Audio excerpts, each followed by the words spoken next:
Tudo bem, pessoal? Me chamo Alessandro Severo, advogado em Direito de Família, e venho, através desse vídeo, com conteúdo informativo, falar sobre 3 tópicos importantíssimos em Direito de Família.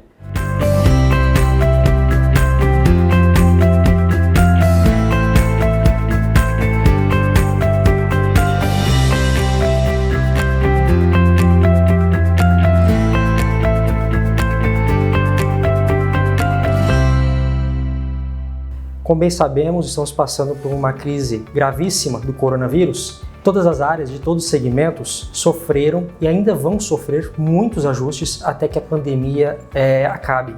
Por exemplo, no direito temos a área civil, trabalhista, previdenciária. Em família, por incrível que pareça, também existem algumas alterações, muito mais jurisprudencial do que norma ou decreto. O primeiro tópico importante será sobre as visitas. Os tribunais, principalmente aqui de São Paulo, já vem entendendo que pelo risco de contaminação é necessário que os pais se habituem à necessidade, à condição atual. Sendo assim, não vai ser nenhuma novidade o pai que a cada 15 dias ou fim de semana intercalado visitava o seu filho deixar de ter essa condição e passar a ter esse acesso à criança mediante vídeo, teleconferência, ligação por WhatsApp ou até mesmo outra forma que os pais auxiliem esse acesso. Tudo porque a criança está com a imunidade em desenvolvimento, principalmente aquelas abaixo de 5 anos de idade. Então é importante que o pai entenda a condição ou a mãe, caso ela não tenha guarda. Temos que entender que esse período é necessário ter uma compreensão e flexibilidade até para que os pais não tragam riscos às crianças e até mesmo as crianças, que às vezes podem até ser imunes, passam esta doença para os mais velhos, principalmente os avós. No segundo tópico, também houve uma certa flexibilização do judiciário quanto aos alimentos. Sabemos que não é justo as crianças ficarem sem o bem necessário, que é a pensão alimentícia, porém, como todas as áreas estão enfrentando essa dificuldade, não seria diferente também no direito de família. O que o judiciário vem pregando, e principalmente juristas, advogados, tentam praticar a partir de agora. De fato, os pais, que geralmente são aqueles que estão pagando os alimentos aos filhos, estão enfrentando dificuldade em manter o seu vínculo empregatício. Então é natural que, por causa da perda do emprego, ele acabe deixando de arcar com a sua obrigação alimentar. Porém, o direito de família não dá essa liberdade ou essa opção. É muito rígido, então no momento que você deve alimentos, você vai ter que pagar.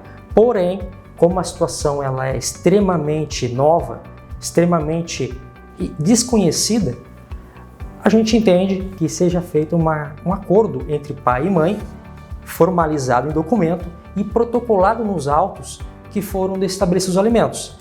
Então, natural que aconteça daqui a pouco o pai autônomo que deixa de vender alimentos no restaurante ou até mesmo aquele que trabalha com eletricista, pedreiro, não tem demanda mais de trabalho, precise enxugar um pouco os alimentos pagos aos filhos. Por isso, é necessário um documento formalizado onde o pai e a mãe aceitam de forma consensual essa redução, que pode ser estabelecida entre eles mesmo. Talvez hoje, geralmente 50% salário mínimo para quem é autônomo, esse valor seja reduzido para 20%, 15%, depende da situação.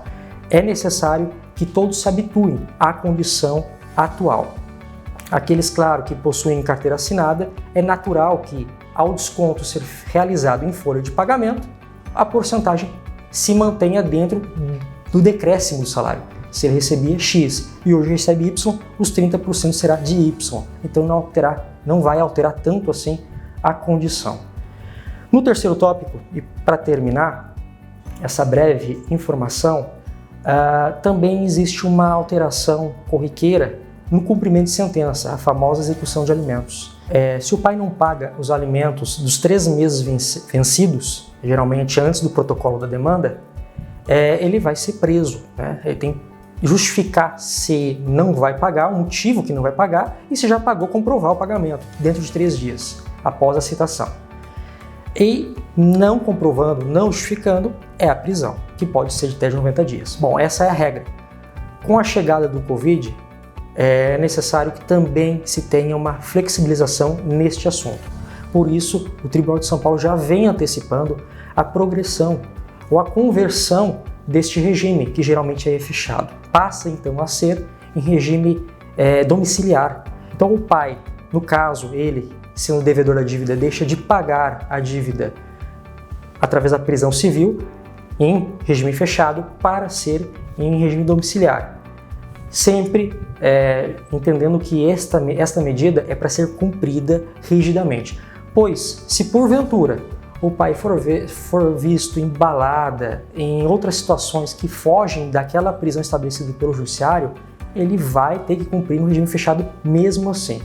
Então é uma outra situação para evitar contaminação dos agentes que estão na cadeia, dos outros presos, dos outros detentos, seja da prisão civil ou também da criminal, porque às vezes, por mais que a obrigação determine que seja em ambientes separados, ainda assim há o risco de contágio, porque geralmente os funcionários são os mesmos. Então, gente, por hoje é só. Esse foi um breve resumo de 3 pontos. Com certeza, ao longo desse período de calamidade, algumas outras situações vão ocorrer e vão necessitar de alterações no judiciário quanto a direito de família e todos os outros âmbitos do direito. Então, para os pais, 2 palavras-chave são necessárias para esse momento: a flexibilização e o bom senso. É necessário a compreensão de todos que a situação ela é atípica e demanda o extremo cuidado, principalmente para os menores que estão em fase de desenvolvimento. Muito obrigado. Se você gostou deste vídeo, curta, compartilhe com seus familiares, porque é de extrema importância. Até mais!